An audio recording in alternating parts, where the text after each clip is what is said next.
ఆదియోగి పరమశివునికి ఆ మహాయోగ విద్యని మనకి పతంజలి మహర్షి యోగశాస్త్ర రూపంలో అందించారు.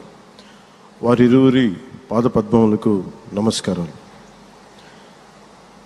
మన యోగ విశిష్టతను, గొప్పదనాన్ని ఋగ్వేదంలో ఉన్న మహానుభావులు తెలియజేస్తే దానిని ప్రపంచవ్యాపితం చేసిన దార్శనికులు మాత్రం గౌరవ ప్రధానమంత్రి శ్రీ నరేంద్ర మోదీ గారు.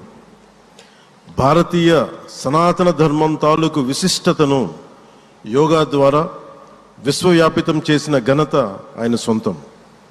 యోగా సాధకులు ఎంతటి దృఢచిత్తాన్ని కలిగి ఉంటారు, ఒత్తిడి జయించి సంకల్ప సాధకులుగా ఎలా నిలబడతారన్న దానికి కూడా మన గౌరవ ప్రధాని శ్రీ మోదీజీ గారు నిలువెత్తు ఉదాహరణ.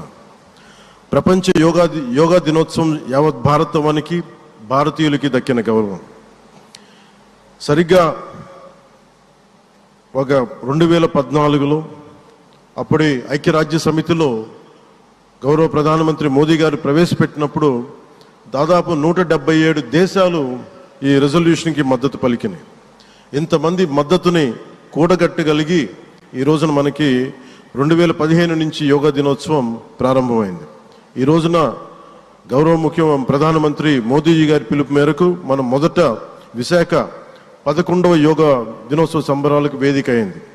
శ్రీ మోదీజీ గారి సమక్షంలో గౌరవ ముఖ్యమంత్రి వర్యులు శ్రీ చంద్రబాబు నాయుడు గారి కృషితో ప్రపంచ రికార్డుకు వేదికగా నిలిచింది. విశ్వనరులు మోదీజీ గారి పిలుపు మేరకు